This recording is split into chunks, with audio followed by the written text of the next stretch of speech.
Welcome to bird media. నేను వైష్ణవి. తెలంగాణ రాజకీయాల్లో మళ్ళీ వేడి పెరిగింది. నేను చావాలని కోరుకుంటున్నారు, కానీ బిడ్డ నేను చావా, 1000 జన్మలెత్తినా నేను చావా అంటూ ఇటీవల జగిత్యాలలో నిర్వహించిన బీఆర్ఎస్ బహిరంగ సభలో ఆ పార్టీ అధినేత కేసీఆర్ చేసిన వ్యాఖ్యలివి. మరి ఈ వ్యాఖ్యలకు కౌంటర్గా సీఎం రేవంత్ రెడ్డి తీవ్రంగానే విమర్శలు గుప్పించారు. అసలు బీఆర్ఎస్ పార్టీ ఇప్పటికే రాజకీయంగా ముగిసిపోయిందని, అసలు చనిపోయిన పార్టీకి ఎంత అలంకరణ చేసినా ఏం ప్రయోజనం ఉండదు అంటూ కూడా ఘాటుగానే స్పందించారు. మరి ఈ వ్యాఖ్యలు ఇప్పుడు పెద్ద చర్చకే దారితీస్తున్నాయి. రేవంత్ను బట్టి చూస్తే భారత రాష్ట్ర సమితి ఏర్పాటుకు ఒక నిర్దిష్ట లక్ష్యం ఉంది, అది తెలంగాణ సాధనతో పూర్తయిందని కూడా ఆయన అభిప్రాయం. మరి ఈ లక్ష్యం ముగిసిన తర్వాత పార్టీకి భవిష్యత్తే లేదు అని రేవంత్ వ్యాఖ్యానించారు. అధికారంలో ఉన్న సమయంలో బీఆర్ఎస్కు అహంకారం పెరగటం, అసలు ప్రజల్ని దూరంగా ఉంచటం, ప్రజలతో దూరం కూడా పెరగటం వల్లే బీఆర్ఎస్ తన బలం కోల్పోయిందని కూడా ఆరోపించారు. అసలు 10 ఏళ్ల పాలనలో పార్టీ కుటుంబ కేంద్రంగా మారిపోయిందే తప్ప ఎక్కడ అభివృద్ధి జరగలేదని కూడా అన్నారు. మరి ఇదే ఇప్పుడు తెలంగాణ ప్రజల అసంతృప్తికి కారణమై చిత్తుగా ఓడించడానికి కారణమని కూడా అన్నారు. మరి ఇప్పుడు ఇక కవిత కొత్త రాజకీయ ప్రయత్నాలపై కూడా రేవంత్ పరోక్షంగానే స్పందించారు. అసలు ఇప్పటికే ఉన్న పార్టీ ఏ దిక్కు లేకుండా పోయింది, అసలు బలహీనంగా ఉంది, ఇప్పుడు కొత్త పార్టీకి స్థలం లేదని కూడా వ్యాఖ్యానించారు.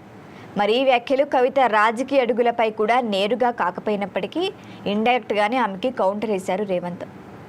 తెలంగాణలో కొత్త రాజకీయ శక్తులకి అవకాశాలు తగ్గుతున్నాయి, ప్రధాన పోటీ కాంగ్రెస్ ఆధ్వర్యంలో కొనసాగుతుందని కూడా ఆయన సంకేతం ఇచ్చారు.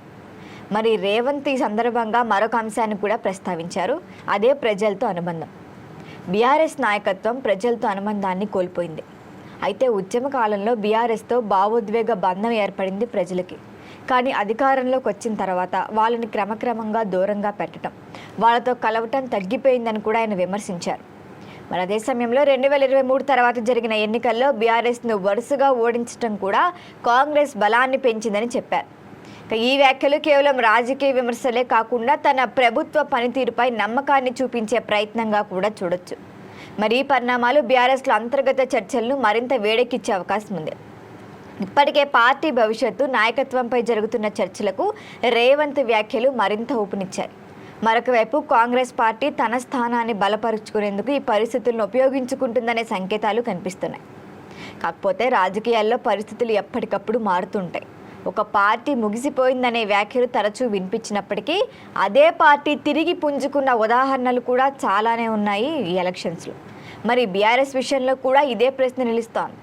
అసలు బీఆర్ఎస్ నిజంగానే ముగింపు దశలో ఉందా, లేకపోతే ఇది మరొక మార్పుకి ముందొచ్చే కేవలం సంక్షోభ దశ మాత్రమేనా అని మాత్రం చూడాలి. మొత్తానికి రేవంత్ రెడ్డి వ్యాఖ్యలు తెలంగాణ రాజకీయాల్లో కొత్త సమీకరణాలకు నాంది పలుకుతున్నాయి. బీఆర్ఎస్ భవిష్యత్తు, కవిత రాజకీయ ప్రయాణం, కాంగ్రెస్ వ్యూహాలు, మరి 3 అంశాలు రాబోయే రోజుల్లో రాష్ట్ర రాజకీయ దిశ నిర్ణయించే ప్రధాన కారకాలుగా మారే ఛాన్స్ అయితే ఖచ్చితంగా ఉంది. దీనిపైన మీ అభిప్రాయాన్ని తెలియచేయండి. చూస్తూనే ఉండండి బర్డ్ మీడియా.